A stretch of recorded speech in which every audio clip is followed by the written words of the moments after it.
जय मसीह की। परमेश्वर की नाम की महिमा हो। हम सब 2024 को छोड़ करके 2025 में आ गया।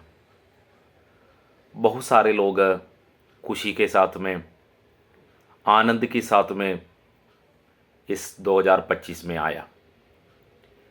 कुछ लोग ऐसे ज़रूर होंगे अपनी दुख के साथ में, परेशानी के साथ में, टेंशन के साथ में अभी 2025 में आए होंगे। ये दोनों लोगों के लिए परमेश्वर का वचन से कुछ बातों को बताने के लिए चाहता हूँ।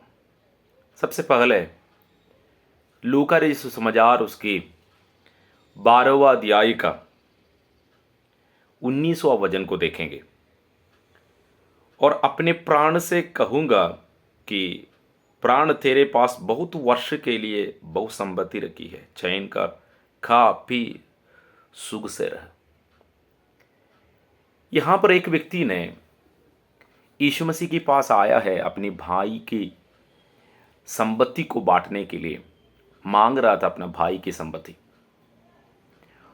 जब यीशु मसीह के पास इस व्यक्ति ने इसके लिए आया तो यीशु मसीह ने एक कहानी बोला और यही से था। यीशु मसीह ने बोला, एक व्यक्ति ने, एक धनवान था और उन्होंने अपनी खेत में काम किया और अपनी भूमि पर बहुत उपज मिला, बहुत सारा उसकी अनुग्रह और आशीष मिला, उसकी मेहनत की फल मिला। तो उस धनवान ने ऐसे सोचा है, यहाँ पर स्टोर करने के लिए मेरे पास जगह तो बहुत कम है, इसलिए हम इस जगह को बहुत बड़ा करेंगे और उसी में मेरे इतना उपज को, इतनी ज़्यादा जो हमको मिला है आशीष, उसको हम रखेंगे और यहाँ पर वो ऐसे कह रहा, बहुत साल तक हम खाएंगे पिएंगे, इसी से हम जिएंगे और खुशी आनंद मनाएंगे करके वो अपने आप पर बोल रहा था। तो क्या यहाँ पर एक व्यक्ति काम करना या उसको बहुत आशीष मिलना गलत है क्या? बिल्कुल नहीं। यहाँ पर यही गलत था। उसका 20वां वचन में देख सकते हैं, परंतु परमेश्वर ने उनसे कहा, हे मूर्ख, इसी रात तेरे प्राण मुझसे ले लिया जाएगा, तब जो कुछ तूने इकट्ठा किया है वो किसका होगा? उस व्यक्ति का प्रॉब्लम यही था, उसको मिला हुआ जो संपत्ति पर, उसकी अनुग्रह पर, इस दुनिया की बातों पर भरोसा रखते हुए वो घमंड से जी रहा था। देखिए, यहां पर परमेश्वर ने उनसे पूछ रहा था, आज रात में मैं तुम्हारा जीवन अगर ले लेगा तो ये सारा कुछ दो इकट्ठा करके तुम खाएंगे पिएंगे सोच रहा है, उसका क्या होगा? उनकी गलती यही था, वो सोच रहा था अगर ज़्यादा संपत्ति है तो, ज़्यादा आशीष है तो हमको ज़्यादा दिन रह सकते हैं खुशी से। लेकिन परमेश्वर की कहना यही था, तुम्हारा संपत्ति से नहीं, और तुम सोच रहा है कि तुम बहुत साल तक जिएंगे तुम्हारा संपत्ति का कारण, लेकिन नेक्स्ट सेकंड जो है वो मेरा हाथ में है। तो उनसे हम इस बातों को समझना जरूरी है, हमारा सर्टिफिकेट पर नहीं, हमारी आशीष पर नहीं, दुनिया में जो भी हमारे पास है उस कोई भी बात पर नहीं। ये सब कुछ इस दुनिया में रखा हुआ सच्चा परमेश्वर पर हमारा आशा रखे, क्योंकि वो हमें जीवन देता है, वो हमारा जीवन लेता है। और दूसरा वचन हम यहाँ पर देख सकते हैं, याकूब की पत्री में उसकी 4 अध्याय का 13वां वचन में ऐसे लिखा है, तुम जो यह कहते हो आज या कल हम किसी और नगर में जाकर वहां 1 वर्ष बिताऊंगा और व्यापार करके लाभ कमाएंगे। यहां पर भी एक व्यक्ति ने कह रहा है, हम 1 साल के लिए, कुछ वर्ष के लिए हम एक जगह जाएंगे और वहां पर बिजनेस करेंगे, व्यापार करेंगे और बहुत मेरे को लाभ मिलेगा। वो अपने आप पर बोल रहा है, प्लानिंग कर रहा है। या कोई भी व्यक्ति 2025 के बारे में सोच करके प्लानिंग करना गलती है क्या? बिल्कुल नहीं।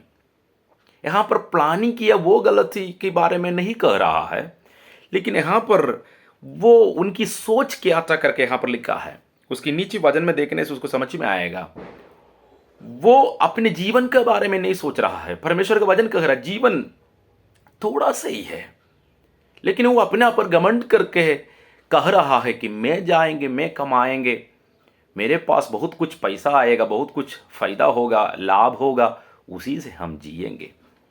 लेकिन सच में इनको कहना ऐसे चाहिए था, इनकी विपरीत हुआ। यह कहना चाहिए था यदि प्रभु चाहे तो हम जीवित रहेंगे और यह या वह काम करेंगे। सच में उस व्यक्ति ने ऐसे कहना चाहिए था, परमेश्वर अगर दया करेगा तो, परमेश्वर अगर करुणा करेगा तो मैं 2025 में ये करेंगे वो करेंगे। ऐसे कहने वालों को परमेश्वर खोज रहा है, पसंद कर रहा है। जो अपने आप पर घमंड करने वालों को परमेश्वर का कहना यही है कि हमारे पास कुछ हो या ना हो, उस पर नहीं है हमारा भरोसा।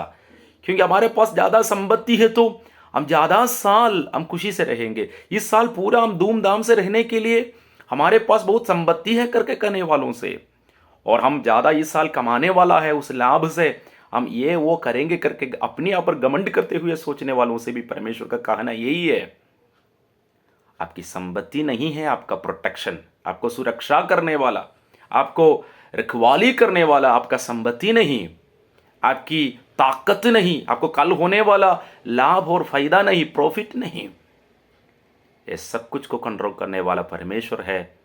इसलिए उस परमेश्वर पर भरोसा रखे जो हमारा नॉर्मल जीवन भी दिया है और आनंद जीवन भी दिया है। तो इसलिए पहला व्यक्ति अपने पास जो था उस पर भरोसा रखा। दूसरा व्यक्ति जो है इस साल में जो कमाने वाला था, उसमें जो क्या क्या लाभ मिलने वाला था, उस पर भरोसा रखा। लेकिन इस दोनों लोग परमेश्वर का वचन के अनुसार गलत ही कर रहा था, क्योंकि जीवन परमेश्वर के हाथ में है।